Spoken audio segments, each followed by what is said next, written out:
Assalamualaikum warahmatullahi wabarakatuh. Alhamdulillah rabbil alamin. Wassalatu wassalamu ala khatamil anbiya wal mursalin nabiyyina Muhammadin wa ala alihi wa sahbihi ajma'in. Amma ba'd.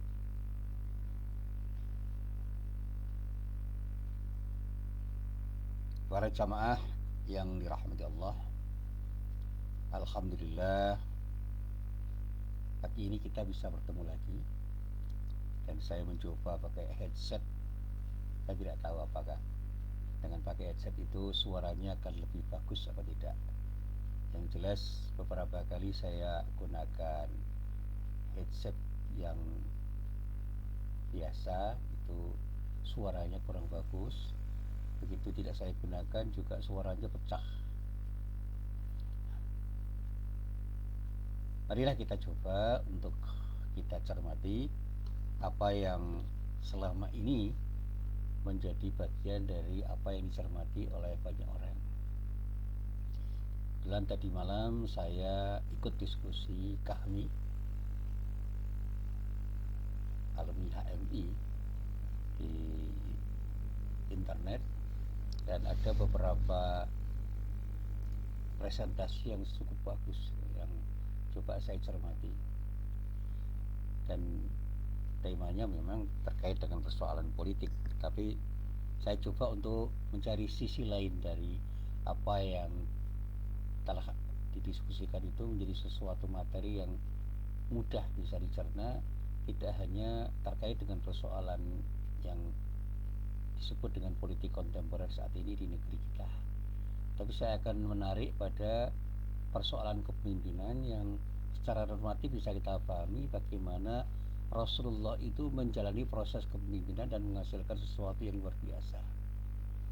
Nah, para jamaah yang dirahmati Allah, ternyata persoalan kepemimpinan itu bukan hanya persoalan sistem yang ada di dalam kepemimpinan itu, tetapi juga terkait dengan siapa yang ada di dalam sistem itu.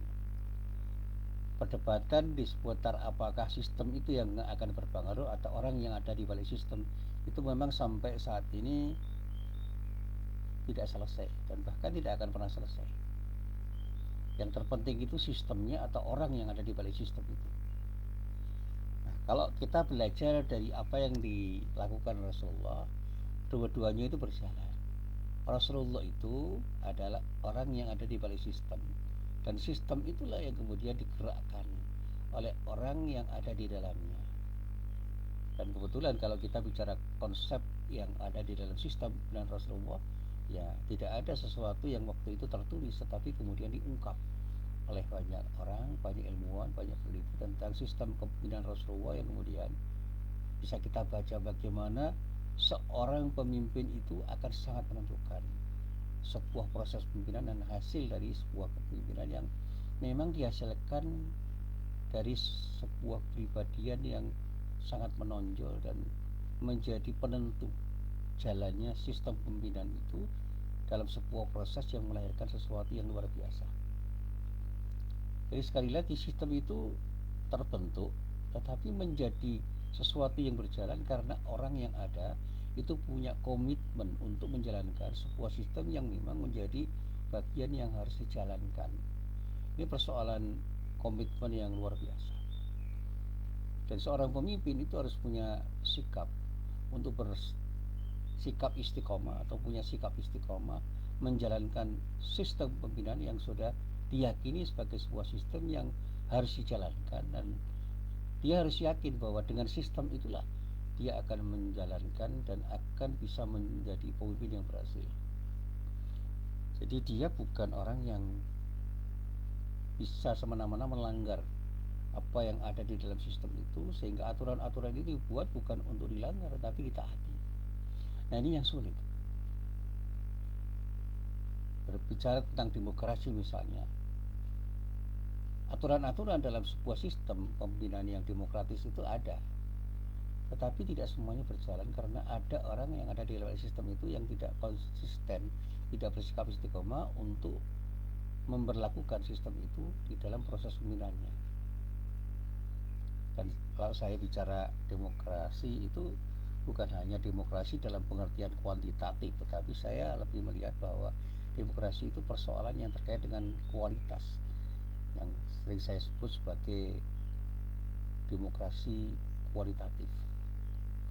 Saya selalu mengatakan tidak semua yang dihasilkan dan disepakati orang banyak itu pasti lebih baik daripada apa yang dihasilkan oleh orang yang jumlahnya sedikit atau lebih sedikit. Karena ketika kita berpikir kualitatif, yang sedikit itu bisa menjadi lebih baik dan bisa menjadi lebih berkualitas dibandingkan apa yang dihasilkan oleh orang banyak. Dan oleh karena itu harus ada pengujian. Maka saya dulu pernah mengemukakan dalam sebuah diskusi, di samping kita bicara demokrasi, kita juga harus bicara nomokrasi. Bagaimana demokrasi itu harus mengacu pada norma-norma yang memang harus ditaati, dan norma itu adalah norma-norma yang sudah teruji. Maka saya menjunjung istilahnya Abul A'la Maududi, demokrasi itu harus mendasarkan pada nilai-nilai ilahiyah yang kemudian dikenal dengan teokrasi yang berkelindan, yang berkolaborasi dengan demokrasi, yang disebut dengan teodemokrasi. Nah, teodemokrasi itu adalah sebuah konsep yang kemudian digagas oleh banyak orang dengan berbagai macam istilah yang isinya itu sebenarnya sama. Ada teman saya mengatakan demokrasi religius. Oke, tapi itu adalah sebuah gagasan yang mengulang sebenarnya dari apa yang pernah diungkapkan oleh Abul A'la Maududi, bahwa seseorang berdemokrasi itu tidak boleh melanggar aturan-aturan Allah, sehingga prinsip syariat yang harus dijalankan itu harus berjalan dalam sebuah sistem di mana orang itu terikat pada nilai, bukan nilai itu yang kemudian terikat pada orang. Aturan itu harus dijalankan, dan pada saatnya orang harus konsisten menjalankan aturan itu sesuai dengan apa yang telah diatur di dalam aturan itu. Jadi kalau kita punya norma itu yang harus kita taati, dan kemudian dari situlah kita akan berjalan sesuai dengan norma yang harus kita taati itu. Nah, sekarang kita kembali pada persoalan kita. Saya ingin membahas tentang persoalan akhlak kepemimpinan, dan Rasulullah menunjukkan bagaimana seorang pemimpin itu harus berakhlakul karimah. Nah, para jamaah yang dirahmati Allah, saya membaca ayat yang terdapat di dalam surah At-Taubah, yaitu ayat 128. Di dalam ayat itu Allah berfirman, A'udzubillahi minasyaitonirrajim.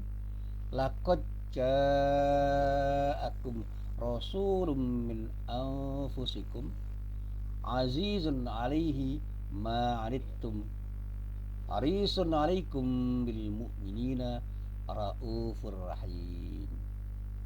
Sungguh telah datang kepadamu seorang rasul dari kaummu sendiri, berat terasa olehnya penderitaanmu, sangat menginginkan keimanan dan keselamatan bagimu, amat belas kasihan lagi penyayang terhadap orang-orang mukmin. Nah, para jamaah yang dirahmati Allah, hingga saat ini wacana mengenai pemimpin atau kepemimpinan yang mengesankan sebuah keprihatinan itu masih mencuat ke permukaan, termasuk tadi malam. Bagaimana keprihatinan itu ada pada para ilmuwan yang mempresentasikan makalahnya masing-masing dengan presentasi yang sangat bagus, dari pengantarnya yang sangat bagus dari Bu Zuhra sampai yang terakhir dari salah seorang pakar yang berasal dari Kalimantan Selatan, dengan gaya yang masing-masing, tapi saya melihat esensinya.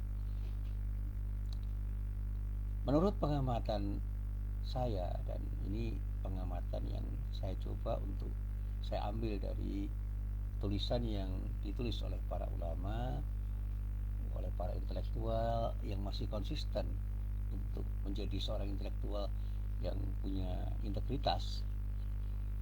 Mereka mengatakan begini, penyebab utama dari kepemimpinan yang mengesankan sebuah keprihatinan itu ada dua hal. Yang pertama, tidak sedikit ditemukan pemimpin dalam berbagai bidang kehidupan yang terlibat dalam pelanggaran moral yang disebut dengan moral hazard. Dan ini tidak boleh kita tutup-tutupi. Kedua, atau mungkin ini yang lebih parah adalah karena usianya yang makin menua, dunia sekarang ini tidak kuasa lagi melahirkan pemimpin besar atau yang disebut great leader seperti masa-masa terdahulu. Ini istilah yang saya haluskan aja. Mungkin karena usianya yang makin menua. Artinya apa? Dunia wis tua itu istilahnya orang Jawa.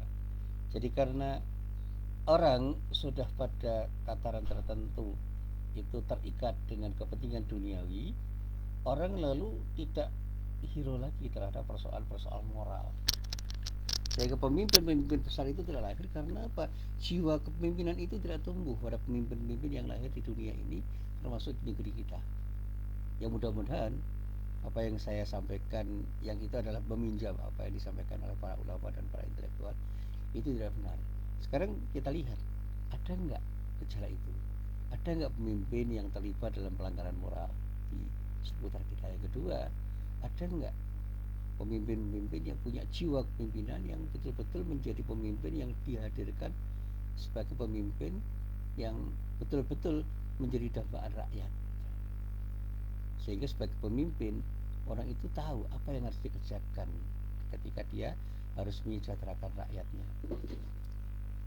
Nah, para jamaah yang dirahmati Allah, kenyataan ini juga dikeluhkan misalnya oleh Jeremy Kubik itu pada tahun 2011 dalam bukunya yang cukup kontroversial yang berjudul Leadership is Dead, How Influence is Reviving It, yang antara lain menyimpulkan bahwa kepemimpinan saat ini itu telah mati. Ini yang judulnya memang cukup radikal itu. Leadership is dead, kepemimpinan telah mati. Ini tidak terus disebut was dead tetapi is dead.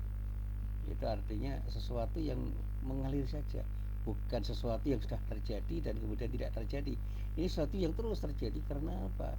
Karena pemimpin itu sudah tidak sadar bahwa dia sedang memimpin, sehingga dia melakukan tindakan-tindakan yang tidak selaras dengan prinsip pemimpinan. Jeremy Kubik itu mengatakan bahwa kepemimpinan saat ini telah mati dan dia memetakan gagasan tentang bagaimana menghidupkannya kembali, sehingga pengaruh pemimpin yang diduga kini telah mati bisa dihidupkan kembali dengan kiat-kiat yang tepat. Di dalam buku itu dikatakan bahwa pemimpin sekarang ini lebih banyak menuntut, bukan memberi. Not getting, not giving, but getting. Jadi selalu ingin mendapatkan sesuatu yang kemudian dia merasa nyaman dengan apa yang didapatkan itu, bukan memberi. Jadi meminta itu lebih didahulukan, mendapatkan itu lebih dahulukan daripada memberi. Bahkan cenderung bersenang-senang menikmati apa yang didapatkannya, bukan melayani dengan susah payah dan banyak mengumbar janji, bukan memberi bukti. Jadi banyak orang yang menjadi pemimpin suka mengumbar janji dan tidak pernah memberi bukti, tidak pernah melayani, tapi menikmati apa yang didapatkan itu.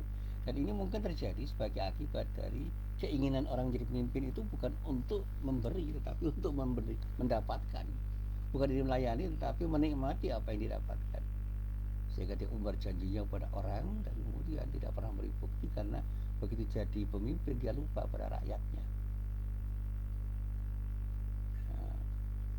Dan ini tidak usah kita perdebatkan apakah itu pengaruh dari apa dan siapa, tetapi faktanya memang kita bisa melihat di sekitar kita bahwa sekarang ini tidak sedikit orang yang merasa jadi pemimpin tetapi lebih banyak menuntut pada rakyat, bukan memberi pada rakyat.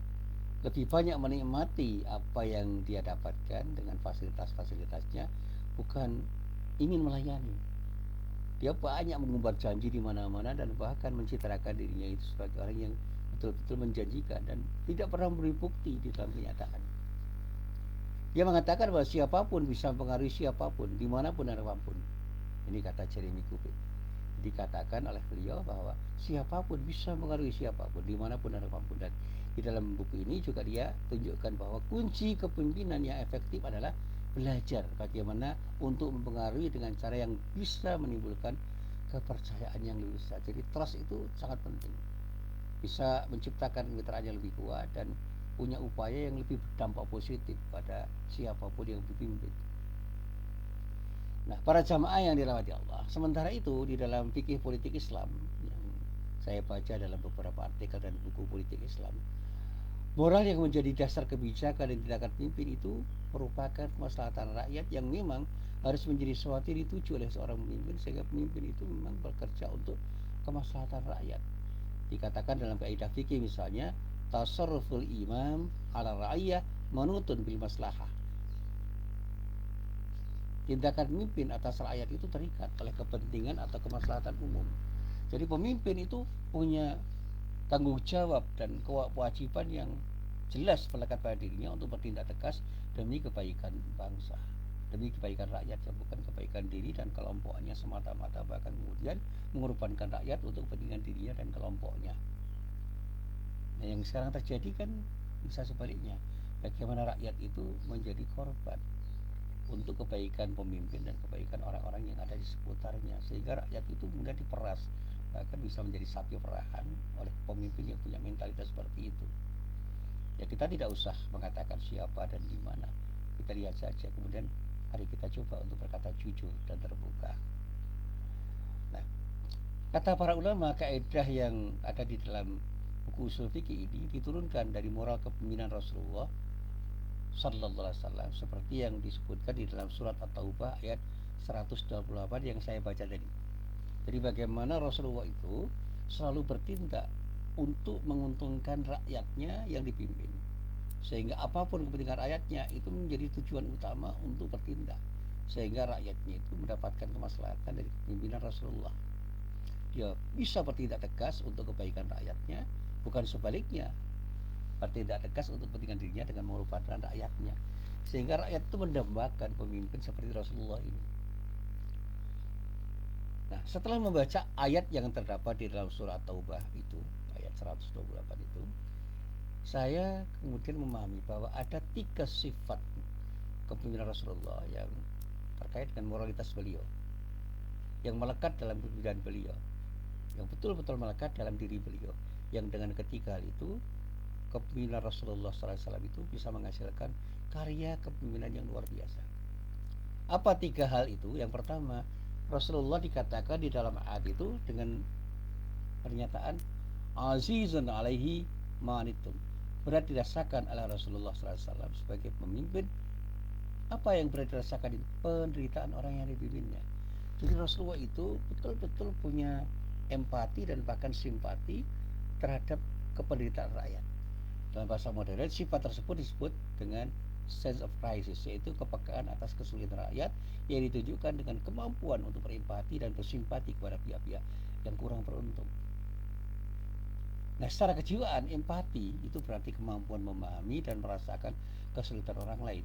Nah, empati dengan sendirinya mendorong simpati, yaitu dukungan baik moral maupun material untuk mengurangi derita orang yang mengalami kesulitan. Jadi seorang pemimpin itu harus bisa memberikan kontribusi positif untuk mengurangi derita orang yang mengalami kesulitan, sehingga tidak ada rakyat yang menderita sebagai akibat dari proses kepemimpinan yang dijalankan. Nah, sekarang ini apa ada pemimpin yang seperti itu? Kalau ada, jumlahnya berapa? Lebih banyak atau lebih sedikit daripada pemimpin yang justru menikmati derita rakyat? Rakyat sulit, rakyat punya kesulitan, rakyat menderita, rakyat sengsara, didiamkan aja, yang penting dirinya bahagia.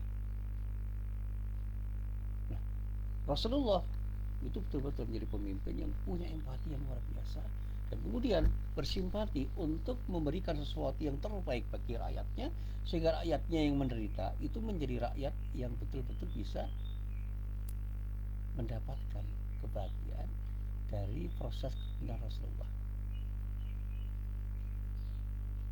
Makanya pemimpin itu harus kenal terhadap rakyatnya, dan pengenalan pemimpin terhadap rakyatnya itu harus menemukan empati dan simpati yang pada akhirnya mendorong dirinya untuk berbuat sesuatu yang terbaik dalam rangka untuk memberikan kontribusi positif pada rakyat, ya, utamanya ketika rakyat itu menderita, termasuk penderitaan dalam kemiskinan, kebodohan, keterbelakangan dan sebagainya.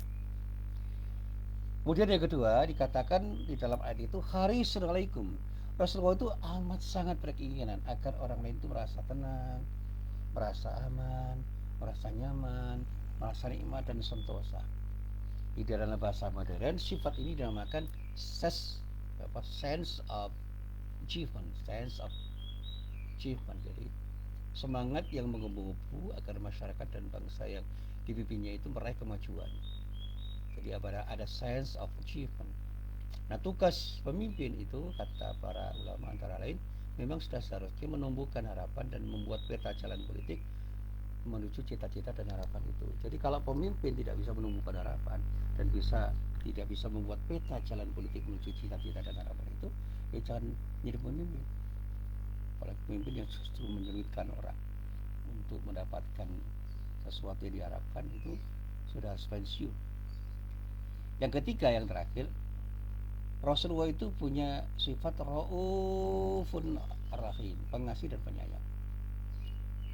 Saya sering mengatakan begini, Allah Subhanahu wa Ta'ala itu adalah Tuhan yang mengasihi lagi penyayang. Nah, Rasulullah itu tidak hanya ingin menjadi orang yang mengasihi dan menyayangi seadanya, tetapi betul-betul sifat Allah itu kemudian dilekatkan pada dirinya, sehingga dia betul-betul ingin berakhlak seperti akhlak Allah. Dalam bahasanya Ibnu Qayyim Jauziyah, dia betul-betul bertakhalluq. Dan kemudian karena keinginan itu tumbuh sedemikian rupa dalam dirinya, dia menjadi mutahaqqiq, betul-betul melekatkan sifat Allah itu pada dirinya dan kemudian mengasihi siapapun dan menyayangi siapapun tanpa pandang bulu. Rasulullah Nabi Muhammad SAW itu adalah seorang yang betul-betul pengasih dan penyayang. Orang-orang yang beriman itu seharusnya juga punya sifat yang seperti itu. Rasulullah itu mencintai siapapun, mengasihi siapapun, dan betul-betul memberikan yang terbaik pada siapapun. Mencintai dan mengasihi rakyat yang dipimpinnya. Nah, kasih sayang itu adalah pangkal kebaikan. Tanpa kasih sayang, sulit dibayangkan seorang pemimpin itu bisa berbuat baik pada rakyatnya. Sehingga Rasulullah mengingatkan dalam sebuah sabdanya, man la yarham la yurham. Siapapun orang yang tak memiliki kasih sayang, tidak bisa diharapkan kebaikan kasih sayang darinya. Ini hadis yang bisa kita lacak lagi di dalam kitab Sahih Bukhari. Hadis yang diriwayatkan oleh Imam Bukhari dari Jarir bin Abdullah radhiyallahu anhu pada kitab Sahih Bukhari juz 8 halamannya halaman 12. Hadisnya hadis nomor 6013. Jadi Rasulullah mengatakan, man la yarham la yurham. Siapapun yang tidak memiliki kasih sayang, jangan diharapkan bisa berkasih sayang untuk bisa memberikan kasih sayang kepada siapapun. Jadi kalau kita berharap kasih sayang dari orang yang tidak memiliki kasih sayang, itu omong kosong. Nah, dalam hal ini menurut Muhammad Rashid Ridho di dalam tafsirnya, kepemilikan 3 sifat kepemimpinan Rasulullah itu wajib hukumnya bagi setiap pemimpin untuk dimiliki. Karena tanpa ketiga hal ini, seorang pemimpin bisa jadi ia tidak akan berdaya untuk bekerja bagi rakyat yang dipimpinnya. Bahkan untuk kepentingan diri, keluarga dan kelompoknya pun nggak bisa. Sekali lagi, oleh karena itu sudah saatnya para calon pemimpin dan para pemimpin yang kini tengah memimpin segera berbenah diri untuk meneladani akhlak kepemimpinan Rasulullah SAW itu. Jadilah orang yang betul-betul punya sense of crisis. Bagaimana kita peka terhadap kesulitan rakyat sehingga kita bisa berbuat sesuatu untuk bisa membuat rakyat itu berbahagia setelah mereka itu mendapatkan sentuhan dari apa yang kita lakukan. Bagaimana kita bisa berempati dan bersimpati kepada pihak-pihak yang kurang beruntung, sehingga mereka yang tidak beruntung atau kurang beruntung itu tercerahkan, terberdayakan oleh pemimpin.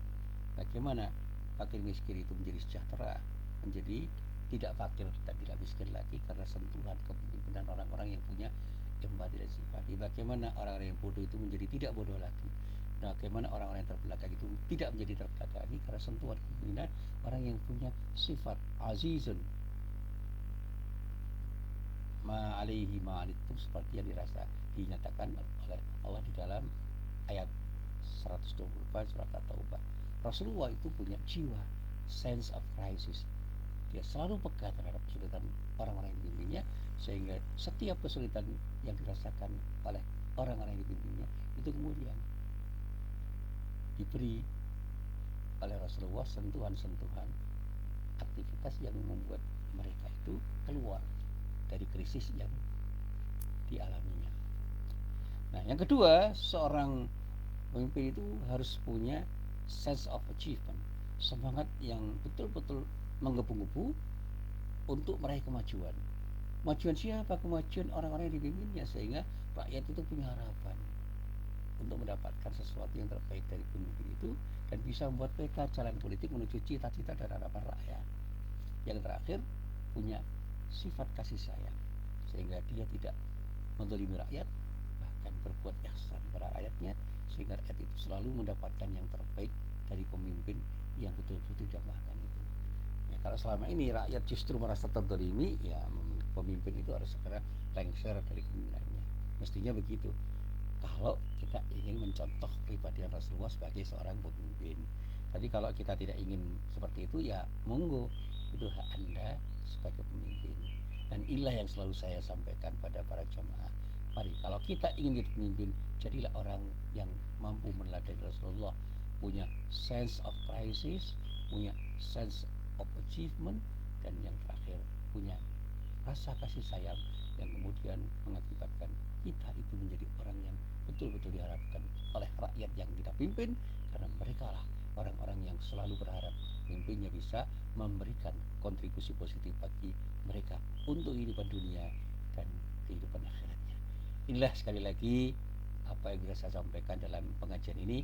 Mudah-mudahan kita tergerak untuk bisa meneladani Rasulullah, dan mudah-mudahan para pemimpin kita juga mendapatkan hidayah dari Allah untuk tergerak menjadi orang yang mencontoh Rasulullah now and forever, sekarang dan selalu harus tergerak untuk menjadi yang terbaik. Assalamualaikum warahmatullahi wabarakatuh.